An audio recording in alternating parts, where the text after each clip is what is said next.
అర్జెంటుగా డబ్బులు ఇచ్చేయాల్సి వస్తుంది. నెంబర్ 1 ఇవ్వండి గుర్తుకుంటుంది జనాలకి. ఇప్పుడు 2027 అంటే ఉంది, ఇది 24 అయిపోతుంది, 25, 26. కాబట్టి ఇప్పుడు ఇంకోటి ఏంటి, ఇప్పుడే కార్యకర్తలందరూ బాగా సంపాదించుకుంటున్నారు. నాయకులు కార్యకర్తలు గత 5 ఏళ్ల నుంచి ఆవురావురమంటున్నారు. ఇప్పుడు విపరీతంగా సంపాదించుకుంటున్నారు. వీళ్ళు వెల్ సెటిల్ అయ్యేటటువంటి ప్రయత్నంలో ఉన్నారు. ఎందుకు, జగన్ టైంలో వీళ్ళ డబ్బులని ఆపేయడం వల్ల, దానివల్ల వడ్డీల బారిన పడి అది ఇది తిప్పలు పడ్డారు కాబట్టి. ఇంకోటి, పబ్లిక్లో ఒకప్పుడు కనుక పార్టీ నాయకుడికో కార్యకర్తకో ఆ పనిస్తే అది తప్పు అనేవాళ్ళు. ఈవెన్ వైఎస్ఆర్ కాంగ్రెస్ పార్టీ కార్యకర్తలకు దోచిపెడుతున్నారు ఇట్లాంటి విమర్శించేవాళ్ళు కదా. ఇప్పుడు కార్యకర్తలకు ఎందుకు ఇవ్వరు అన్న కోణాల్లో వార్తలు రాసుకురావడం ద్వారా కార్యకర్తలకు బహిరంగంగా ఇచ్చేస్తున్నారు. అది మద్యం దుకాణాలదైనా ఇసుకదైనా ఇట్లాంటివన్నీ కూడా. రేపు ఎలక్షన్ వచ్చేటట్టయితే ఇవన్నీ ఆపేయాలి. ఆపేసి మళ్ళీ కార్యకర్తలకు కాకుండా జనం తినేటట్టు, అట్లాగే ఈ సంక్షేమ పథకాలు ఇచ్చేటట్టు చేసుకురావాలి. ఇవన్నీ చేసుకురావాలి అంటే తెలుగుదేశానికి ఇక్కడ జమిలీ ఎన్నికలు జరగడం ఇష్టం లేదు.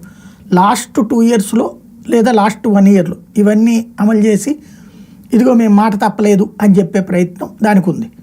లేదా ఏడాదికి ఒక్కొక్క పథకం చెప్పుని చేసుకొచ్చి తద్వారా 5 ఏళ్ల తర్వాతన మేము అభివృద్ధి చేసాం, ఇదిగో సంక్షేమం చేసాం, లాస్ట్ ఇయర్కి ఇదిగో 6 ఇచ్చాం చూసారా. వాళ్ళు మాట దబాయించడంలో స్పెషలిస్ట్. ఇప్పుడు రైతు రుణమాఫీ చేసిన ఏకైక పార్టీ మేమే అని చెప్తుంటారు ఆయన. అట్లాగే డ్వాక్రా రుణమాఫీ చేసిన ఏకైక పార్టీ మేమే అంటారు. జరిగినాయి అప్పుడు, కానీ ఆ మాటనే పదే పదే మాట్లాడతారు. అట్లాగే రేపైనా మాట్లాడేస్తారు. ఈవెన్ మీడియా కూడా అవును కదా అంటే అది చివరిలో ఇచ్చిందే గుర్తు చేస్తుంది. ఈ నవరత్నాలు ఇవ్వడమేమో దోచిపెట్టడం కింద ఉంటుంది. అదే సందర్భంలో వాళ్ళు ఇస్తే కరెక్ట్, ప్రజలకు మంచి చేశారన్నట్టు ఉంటుంది. కాబట్టి మీడియా పరంగా ప్రాబ్లం లేదు, కానీ జనంలోకి వెళ్ళేటప్పుడు చెప్పుకోవాలి. కాబట్టి వీళ్ళకైతే ఇష్టం లేదు జమిలీ ఎన్నికలు. రెండవది ఏమైపోతుంది, కేంద్రం నుంచి అందువలన వీళ్ళకి హామీ ఏదన్నా ఉండాలి.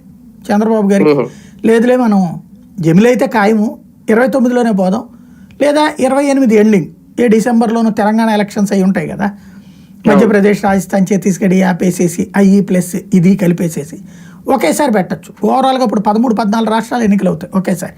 ముందుగా ఒక 6 నెలల జమిలీ అంటేనే ఒకే దేశం ఒకే ఎన్నిక సార్, అలా సాధ్యం అవుతుందా? ఎందుకు అవ్వదు? ఇప్పుడు 1967 దాకా అట్లాగే జరిగినాయి ఎలక్షన్స్, 2 ఒకేసారి జరిగాయి. తర్వాత ఎక్కడో ఒక రాష్ట్రంలో రాష్ట్రపతి పాలన రావడంతో బిగినయ్యి ప్రభుత్వంలో వాళ్ళు కొట్టుకు సచ్చి విడిపోవడం వల్ల చీలిక వచ్చింది. దాని ద్వారా అక్కడ ప్రభుత్వం రద్దు చేసి రాష్ట్రపతి పాలన పెట్టాల్సి వచ్చింది. అందువల్ల మళ్ళీ ఎన్నికలు పెట్టడంతో బిగిన్ అయితే 5 ఏళ్ళకి, అప్పుడు మధ్యలో 2 ఏళ్ల తర్వాత ఆగిపోతే ఏమవుతుంది, మళ్ళీ 5 ఏళ్ళ దాకా ఉంటుంది కదా. అట్లా ప్రారంభమై వివిధ రాష్ట్రాల్లో మారుతా వచ్చింది సిచ్యుయేషన్. వాస్తవంగా 67 దాకా జమిలీ ఎన్నికలే జరిగినాయి ఈ దేశంలో. ఎన్నికలు నిర్వహించడం కష్టం కూడా కాదు పెద్ద. ఇప్పుడు దేశవ్యాప్తంగా పార్లమెంట్ ఎన్నికలు నిర్వహించే వాళ్ళు అసెంబ్లీ ఎన్నికలు నిర్వహించలేరా, పెద్ద ప్రాబ్లం ఏం కాదు అసెంబ్లీని పార్లమెంట్ కలిపి చేయడం. కాకపోతే ఓన్లీ ఏంటంటే పబ్లిక్ ఏమనుకుంటారు,